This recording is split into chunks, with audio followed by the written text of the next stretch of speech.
the argument is going to go on for a very, very long time. But I think that the English position is fundamentally weakened by the fact that the bloke whinging about all this had perpetrated this in the past. Like, come on, mate, what are you doing?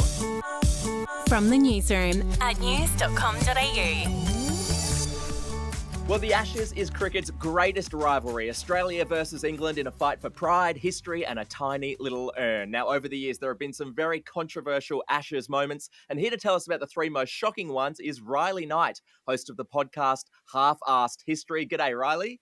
G'day, mate. Yes, host of the podcast Half-Arsed History, and also Cricket Tragic as well. Whenever cricket season comes around, my listeners just, oh, mate, no, they're rolling their eyes. Oh, more episodes about the bloody cricket. A lot of them are international as well, from like the Netherlands, America, that sort of thing. Oh, geez, not this again. I love talking about the Ashes. It always reminds me of this savage exchange that I saw on Channel 10 News years ago between a male sports presenter and a female news presenter. I'm going to play it now. And England skipper Andrew Strauss arrived in London, proudly showing off the little urn.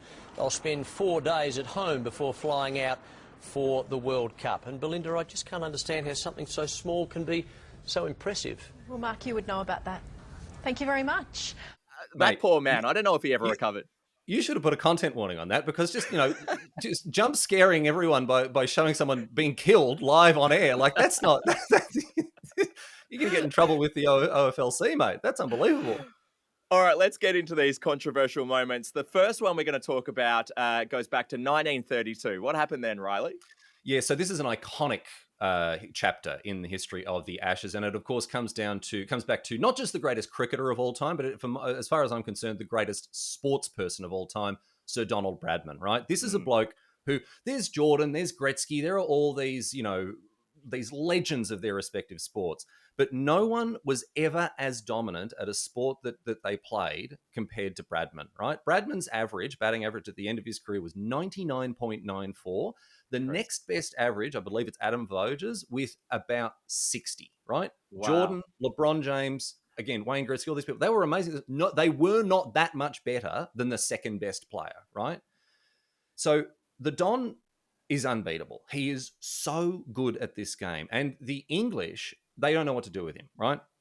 When they toured over here in 1930, right, his average against them was 139.14, right? Now, if there are people listening who don't know cricket, that's unbelievable. That's like 3-4 times as good as just an average batter, right? This bloke he can't be contained. And the English, they realize they have to do something. They have to come up with some sort of strategy to stop the Don just absolutely thrashing them. So when we head over there in 1932, they came up with this new strategy, this new tactic they were going to use on the pitch in order to contain the batting of Don Bradman. He didn't have many weaknesses, but one of his weaknesses, very unusual as well, very unusual weakness, is that he didn't like balls being thrown very fast at his body, right? Strange, right? I mean, yeah, what's he whinging about? So the English came up with it. At the time, they called it fast leg theory, and it's since become known as bodyline. And the idea behind it is you bowl the ball very, very fast, short pitch deliveries that rise fast off the ground, right? Bounces essentially, but that are aimed at the body. Now, this at the time was considered very, very unsporting. I'll remind you that in the 30s, they're not wearing helmets, right? They're not wearing chest guards. They're not wearing, like, they've got gloves and pads on, and that's it. Yeah. Extremely dangerous, right? But the idea was, if you bowl the ball at the line of the body line, right, they would be forced to defend themselves with the bat. They jump up off a ball that's jagging off the pitch, and then you pack the leg side field around the batters, and there'll be a deflection eventually because these batters are just like trying to defend, trying to not get killed by the bowlers. So allowed by the rules back then, certainly seen as unsporting, but also not very effective because we like Bradman was not super, like he was that good at Batman. He was able, well, I shouldn't say that. They won 4-1. They did win the series, but it didn't have the impact perhaps that the English were hoping, in the sense that it cut Bradman out at all. He still made 400 runs across the series. He still did very, very well. But it was that much of a danger, and it was seen so unsporting by cricket fans at the time, that ultimately a series of changes were made to the laws of the game to outlaw this. And even today, you just can't do this, right? It's been sort of written out over the years through things like fielding restrictions and obviously, umpires saying, stop trying to kill the batter, please. But this was a very, very controversial moment in the history of cricket because, of course, cricket has always had this reputation of being a gentleman's game. It's a game where honour and fair play and all these sorts of things are very important. So the English team was seen as sort of playing outside the spirit of the game a little bit. Not the last time we'll have controversies like these in the Ashes. And so this Bodyline series is remembered as being a bit of a watershed moment in the history of cricket because of what the English team felt they were forced to do to contend with the greatest player to ever pick up a cricket bat. Shame on those Brits. And we are going to come back to some other potentially shameful behaviour later on, so I don't want to sink the boot in too hard. Let's move on to another controversial moment. From 1979 now, it involved one of our most famous cricketers of all time. What happened?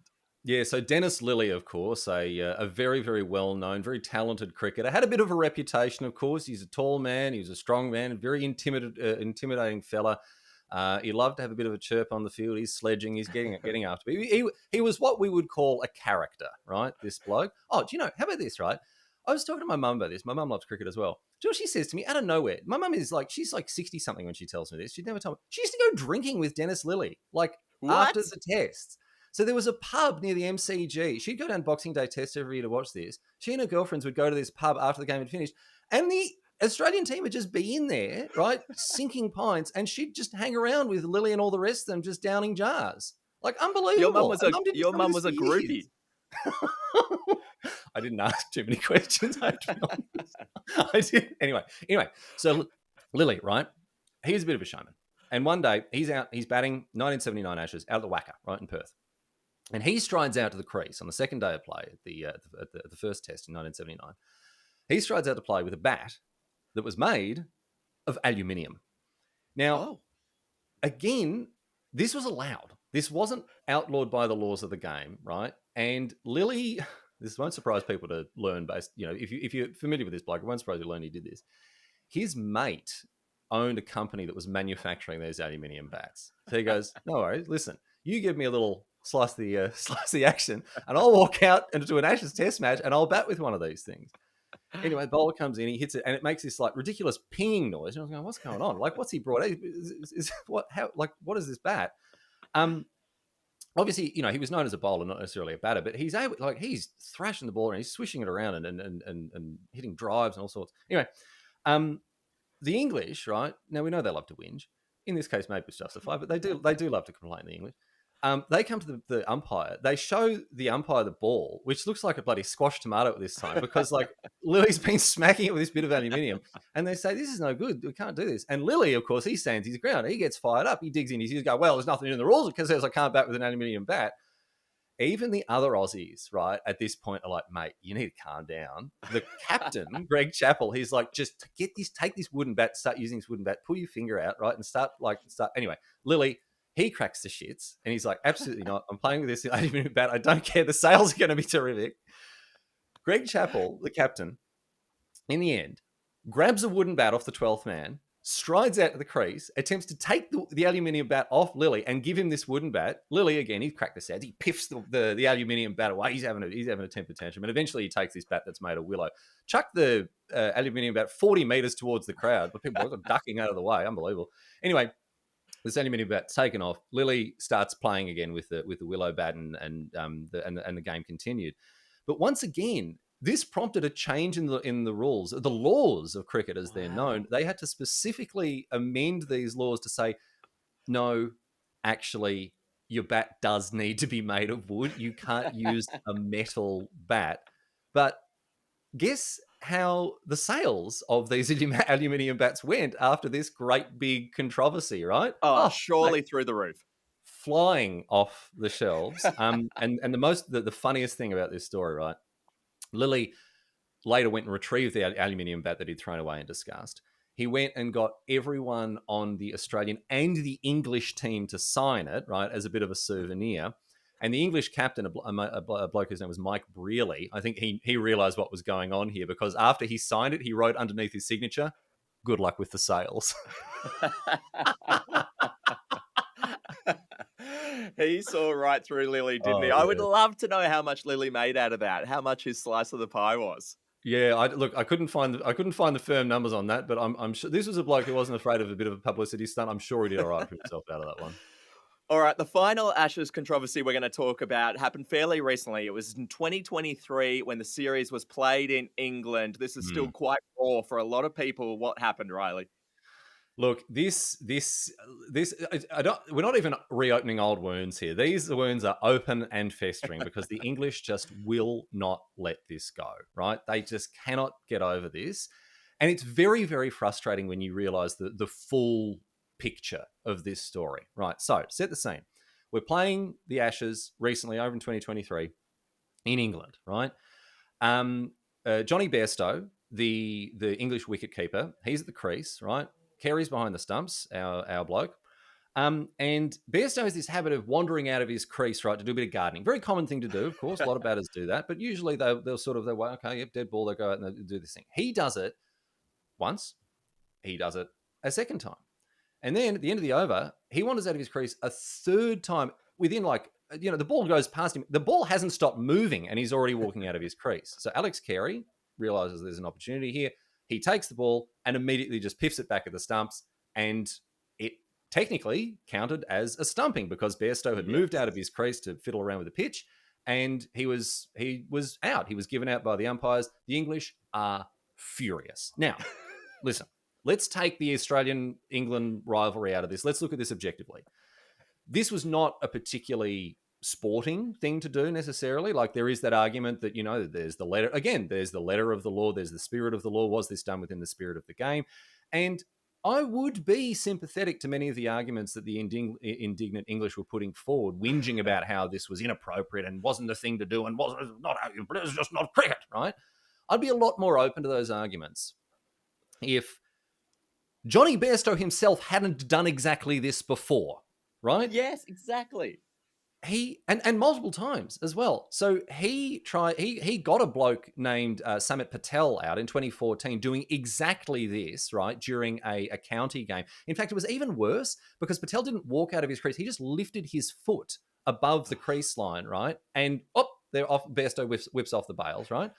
But also in the innings beforehand, or like previous to this this stumping, right? He tried to do it to Marnus.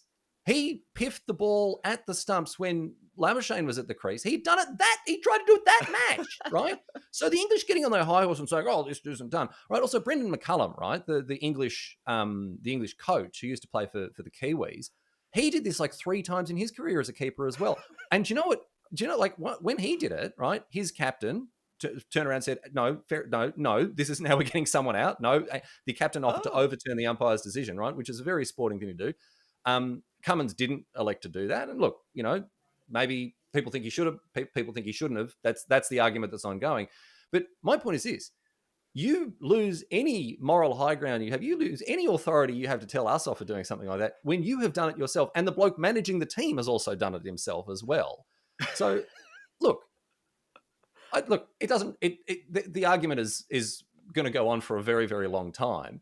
But I think that the English position is fundamentally weakened by the fact that the bloke whinging about all this had perpetrated this in the past. Like, come on, mate, what are you doing? The Brits were so fired up about this. Even the Prime Minister got involved. I don't know if you've seen this great doco series on Amazon Prime Video Sport, Riley. It's called The Test. They actually had cameras inside the Australian room there at Lord's after that session in play. This comment from Marcus Harris, the Aussie player, talking about the response from the English crowd, cracked me up. Have a listen. Kicking off over the fence. I was like, you write the rules, you idiots. It's not our fault. He's got a point, right? It was within the rules. The Brits wrote the rules. I mean, come on, stop complaining. Yeah. The Marylebone Cricket Club owns the copyright to the laws of cricket, right? They're fiercely protective of them. If they didn't want this sort of thing to happen, they're the ones who with the power to change it. But at the end of the day, look, we look for any reason to get fired up over this series. I know it sounds like a tired old cliche, but there is something very, very special about the Ashes. It is one of the oldest, it is one of the fiercest sporting rivalries, not just in cricket, but in the world. It is such an iconic, such a huge part of not just Australian sport, but Australian culture.